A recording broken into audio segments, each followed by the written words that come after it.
The U.S. Army's Redstone Arsenal has played a central role in the history of American rocketry and missile defense.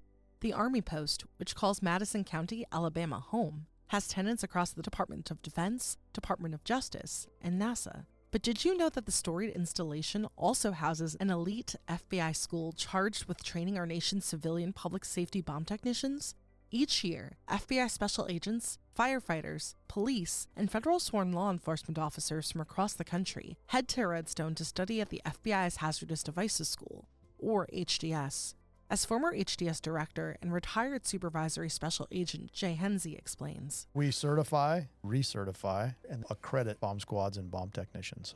Students return home as experts in responding to, analyzing, and diffusing these explosive risks. They also return as ambassadors for the kind of interagency collaboration that powers the school's world-class training. On this episode of our podcast, we'll give you a rare look inside HDS to learn how the Bureau molds the world's foremost civilian public safety bomb techs, what it takes to join their humble but elite ranks, and what inspires these public servants to put their lives on the line on a daily basis to keep communities safe. I'm Jennifer Leo Prahori, and this is Inside the FBI.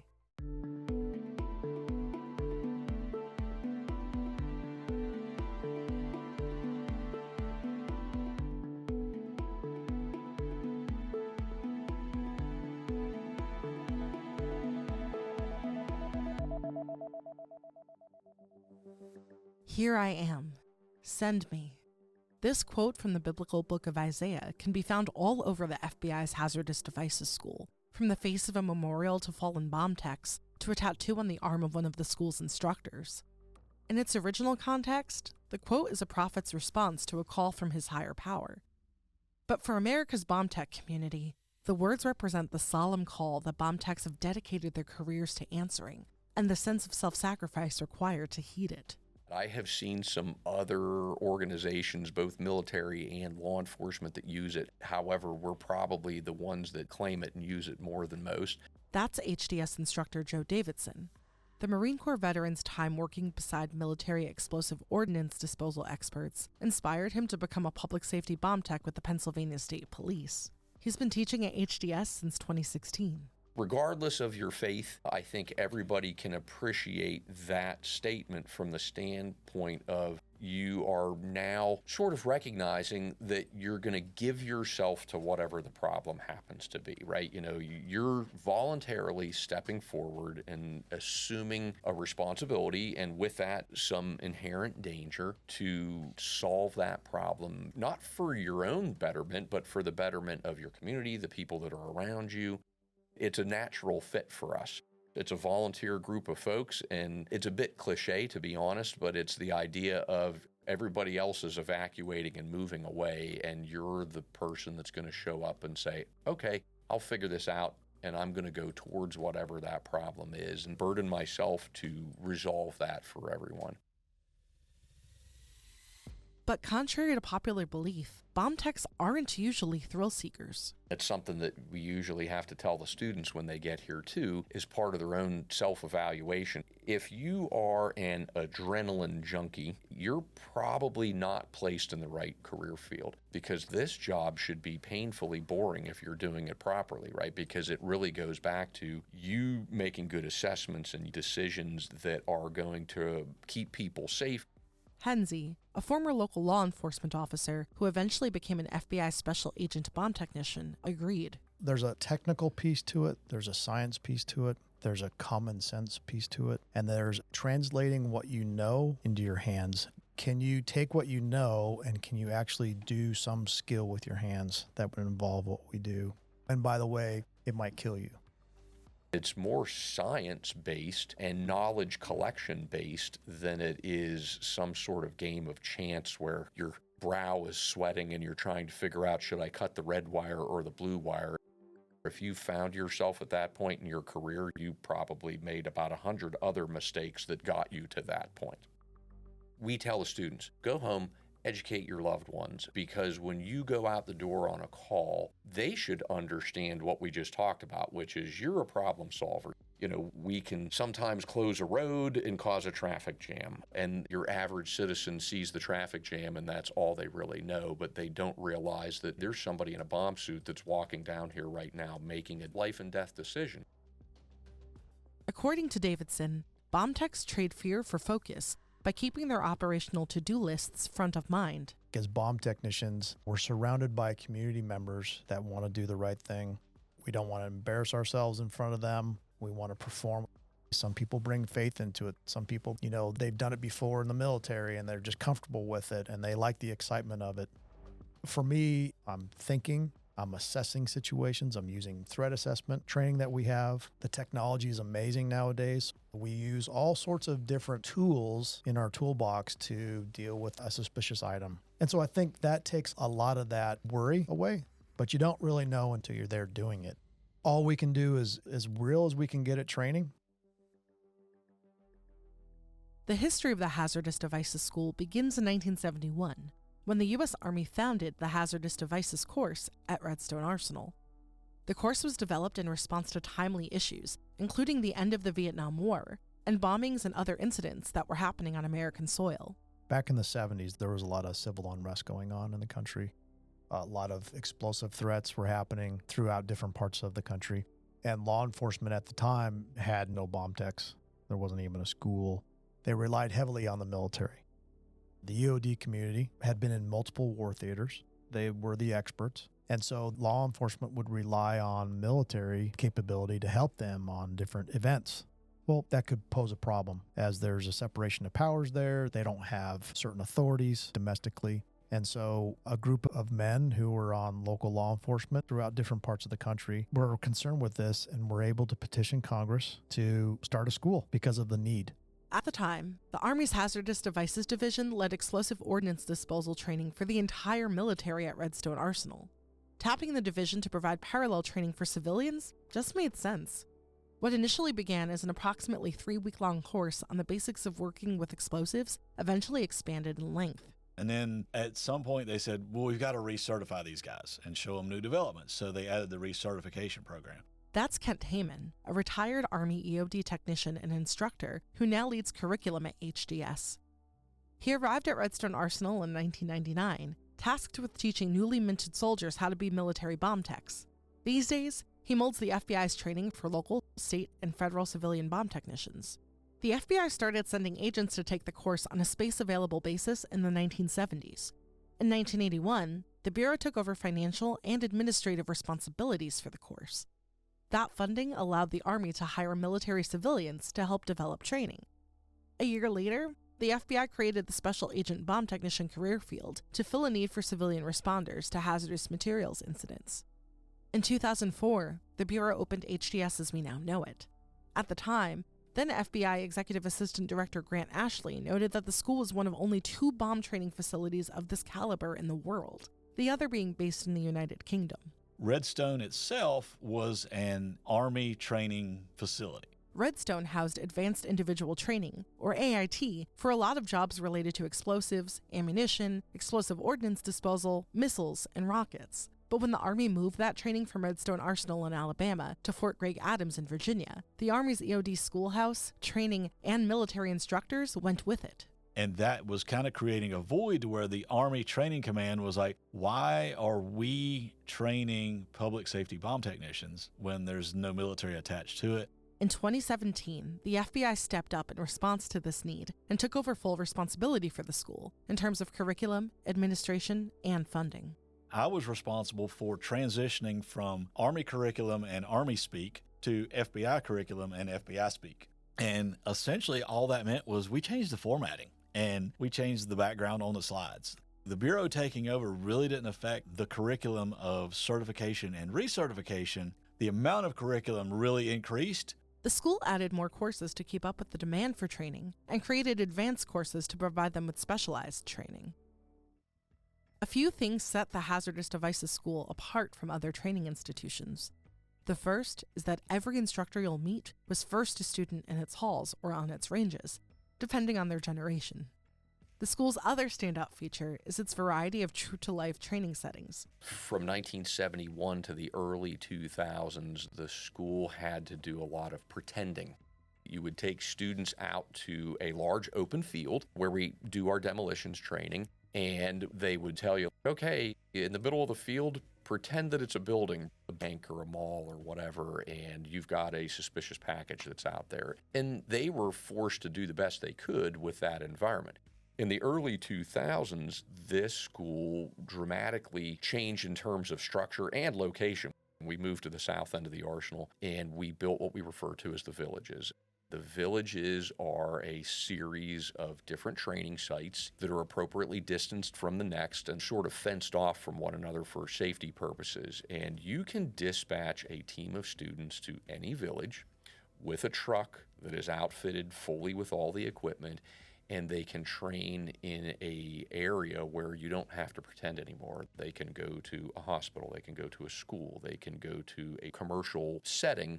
It's fleshed out to look as though it's that sort of a structure. At the same time, those buildings are built robustly, so we can use energetic tools in there. We can blow things up within reason. We can exercise some of these tools without worry that we're going to irreparably damage the building. According to Noah Boyer, a sergeant with the Washoe County Sheriff's Office in Nevada, we don't get that anywhere else, right? I mean, there's training academies and facilities and stuff like that. But back home, if I went in there and did the shots that we get to do here inside those buildings, it wouldn't last very long, and they'd probably not invite me back. This is our playground. We get an opportunity to try the new things in real life. Boyer spoke to us during his most recent recertification course, which graduates are required to complete every 3 years. When he's back home in Nevada, he serves as the bomb squad commander for the Northern Nevada Federal Task Force's Consolidated Bomb Squad. As HDS student and Salt Lake City Police Department detective Michael Zarelli explained, the FBI establishes the standard of the minimum requirement of what people should know. It also gives you the uniformity and consistency across all agencies. This lets bomb techs from different agencies, and with no history of collaboration, hit the ground running. They all have the same baseline training to be able to work with one another and have the same techniques kind of established, so you're not running into differing opinions within different entities. You could at least come together and have that concise, equal understanding of what was the baseline that was taught. So how does a student end up at HDS? And what does bomb tech training actually look like? Here's Jay Hensey again. Every public safety bomb technician in the U.S., if they are selected to get on their bomb squad, they'll get their initial training here. Once a state or local law enforcement officer or firefighter is selected for their home bomb squad, they have to take and pass an online week-long course administered by the Hazardous Devices School. Those who succeed then head to Alabama. They spend 6 weeks here on the campus. Once at Redstone, he said, students are trained in the basics of electricity, the science of explosives, and how explosives actually either explode or deflagrate. That's just a technical term for a slow burn. It depends upon the type of substance that you're dealing with. HGS students also learn about robotics and rigging, two skill sets that allow bomb techs to move things from a distance, as well as how to capture, develop, and read X-rays. We actually took a lot of our X-ray technology or radiograph technology from the dental industry. So a technician can take a piece of equipment, go to wherever this suspect item is, and they can essentially take an X-ray or what we would call a photo of this item, and we can develop that and see what's inside the package. That is our bread and butter. They also quickly find out if they can deal with the unique demands of operating in a bomb suit. As Joe Davidson explains, bomb suits, like anything else, have evolved over time. As they've evolved, they've tried to reduce the weight of the bomb suit. They've tried to improve auditory senses by making the helmet have some electronic capability to amplify surrounding sounds. Vision is a big one. Flexibility is a big one. As time has passed, the suits have certainly got better at that. But at the end of the day, you cannot get away from the fact that you're still taking a person and you're encumbering them with a suit that, for the most part, weighs close to 100 pounds, certainly approaching 100 pounds. You are reducing their ability to hear. you are reducing their flexibility, and you are reducing their visibility. So you've got to keep your head about you.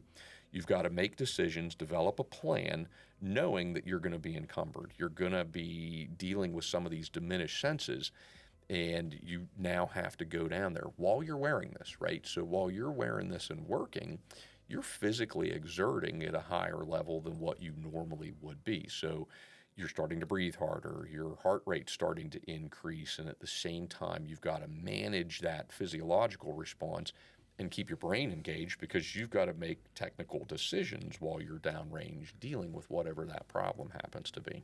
My experience here has been, more often than not, their fear or issue that they're having really is more front and center with their lack of familiarity. So you can expose them to that environment again and just sort of baby step your way into it and make them more and more familiar with, how do I manipulate the suit? How do I change my body movements? If I have to do something, maybe I need to be more conscious of how my body weight is centered. Most folks that have that awkward experience in the beginning, as they start to learn and get a little bit more familiar with it, all of a sudden that response sort of drops out of sight. They realize, hey, I'm okay. I'm in control. I know how to manage this. Put them back in the environment, and it will usually improve and get to a point where they can train out of that. During their initial 6-week training, students are rigorously and repeatedly assessed and tested on classroom knowledge, hands-on technical skills, and safety procedures. Are they setting things up right? Are they demonstrating proficiency? Are they safe? Our standard is very high. There's a reason for that. We want the highest of standards because it matters when they go back. We want them to win. We want them to live, and we don't want the people that they're protecting to get hurt. There's 18 members on our bomb technician memorial wall out front here on the campus. And I don't want their memory to be lost. I don't want it to be sugar-coated or forgotten or not made a big deal. And that leads into what we call the deviation spiral. That is, you have a standard. It could be a moral standard or a professional standard or a training standard. You get that foundation of safety here at school, and hopefully it will carry you the rest of your career. And over time, due to maybe long nights or laziness, or you're tired, or something's going on at home, you start to deviate from that standard a little, but nothing happens to you. Maybe it's a safety issue, but nothing happens. And you made it through the call and you're good. And over time, you make these little deviations and you are really far away from the initial standard that you have, but you don't realize it. And then one day you do something and it ends up killing you, or a civilian, or your partner, and you realize how far you've deviated from your initial standard. We're human, we make mistakes. And so we try to impress upon the students, your foundation of safety starts here. There's no reason why you shouldn't take that with you back to the field and apply those standards of safety with everything that you do. We want them to remember those standards, to apply those standards consistently throughout their careers so they continue on and make it through and win, protecting the public, and then thriving when they retire. It's also important to note that HDS doesn't just train novice bomb techs. Graduates return to the school every 3 years to attend a mandatory recertification course aimed at keeping their skill sets sharp. The school also offers additional on-site and off-site courses for experienced bomb techs to stay current on additional specialized skills or obtain new ones. As Henze says, every year there's a change with threats. In response, the school has had to ask itself whether it's meeting the evolving needs of bomb techs working in the field and are the bomb squads getting the best training in the world. One fairly recent addition to the school's advanced training offerings has been the Crisis Response course. This training prepares bomb techs to respond to active shooter situations where improvised explosive devices may be present. It's now pushing those bomb technicians out of their comfort zone and making them realize, hey, we're going to have to work faster, we're going to have to work different, we're going to have to find some different ways to problem solve through whatever this is, because there's competing interests. There may be gunfire and a bomb. There may be injured people that are laying there and a bomb, and it's going to start to change some things for them. What do I have to do? What's a priority right now in this environment is something that probably isn't a priority in another environment because it simply doesn't exist as an issue for them. That sort of logic just builds upon the initial logic of getting everybody together, pointed in the same direction, speaking the same language with a common understanding of how we do business. According to HDS Professional Development Specialist Wayne Ford and Curriculum Specialist Kelly Walker, 2 FBI professional staff members who help develop multimedia educational content for the school, understanding the BOM-Tech community's culture is key to creating meaningful educational content for HDS students. The BOM-Tech community is very specific, and I just try to use the multimedia that I capture here on the campus to convey not only what they're teaching, but just that BOM-Tech mentality or the spirit of HDS. We're very fortunate because we are allowed to be immersed in the training, and that has probably helped both Wayne and I succeed in creating things for bomb technicians. I've been in a bomb suit. Both Wayne and I have been role players in a scenario where the bomb tech has to come in and rescue us from a bomb situation. We have traveled with the courses. We love to get information from students, and we study. You really have to have an understanding of the law enforcement community, and it takes time, and I think that's one of the reasons why we make a great team. HDS training is also a boon for partner agencies who send students to its halls, since the FBI foots the bill for full-time and contract staff hours, equipment, device builds, explosives, supplies, and the studio used to develop the training. The Bureau also covers the cost of training for its own personnel to stay on the cutting edge of their unique field. Partner agencies only need to pay for students to travel to and from Alabama, and for their per diem while studying at HDS. And once bomb techs complete their initial certification, the Bureau also covers the cost of their mandatory recertification training and any advanced courses they pursue through HDS. And if an advanced training is offered off-site, Henze added, We pay for the travel and per diem. but the long-term payoff of sending students to HDS is the career-long support system they'll come away with. Dorelli said the relationships fostered at the school and cultivated by the wider bomb tech community afterwards are crucial to mission success. This is because, through the school's alumni network, HDS graduates can seek help from colleagues who possess in-demand skills or expertise. The goal is to save lives, and we're going to do that by consulting with other people. And according to current HDS director and FBI Supervisory Special Agent Jordan Clark, that network runs deep. The longer you spend in this program, the more you realize there are so many different avenues that you can focus on and get better at, whether it's electronics, understanding the intricacies of explosives and the physics and the chemistry that goes with that. Techs can also specialize in things like biochemistry, responding to radiological or nuclear incidents, and countering weapons of mass destruction. Then, he said, There's the tactical world, which is where you take bomb technicians and you train them to a very high level and embed them with SWAT teams or the Bureau hostage rescue team. And then all the local departments, they have SWAT teams and tactical bomb technicians in their rank. And so culturally, it's very similar. We have a very wide spectrum of personalities, but that's what makes this career field unique. You can't just have a drawer full of hammers because you're just going to see every problem as a nail. We need some left-handed monkey wrenches in the drawer too. A perfect example is our laboratory device examiners. The agents that populate that, they're public safety bomb technicians, but they spend all their time performing forensic examinations. So it's like a very wide mission space, but we're fortunate in the company we keep with each other, both on the military and public safety side. There's a lot of liaison there. The future of HDS is looking as impressive as the controlled detonation its instructors allowed me to witness from a distance during my recent trip to Huntsville. Here's what it sounded like.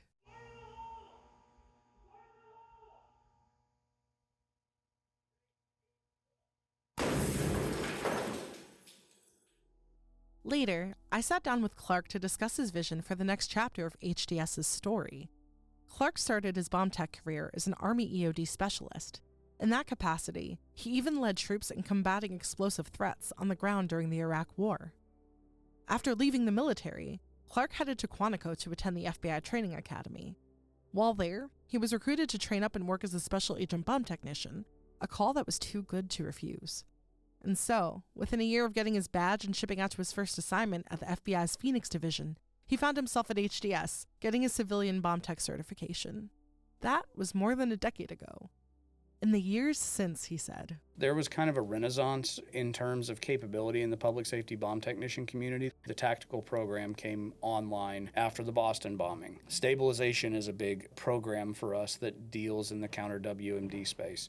A quick note for our listeners. Both of the programs he's referring to are further examples of advanced courses HGS offers. And so we're always trying to find the next proactive way to approach training. There's always going to be an evolution of the threat picture. And so what we're trying to do here is to stay ahead of that. So when that threat actually becomes a reality, we're postured to deal with it.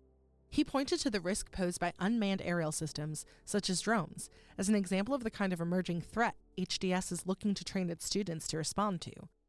And when asked about his personal definition of success, he said it comes down to confidence in the product that we are generating in the form of competent technicians that understand what it is they're up against and that they have received the training that they need to think their way through a problem, even in the absence of maybe the perfect tool to do that. We teach people to think outside the box and come up with innovative solutions to beat explosive device threats.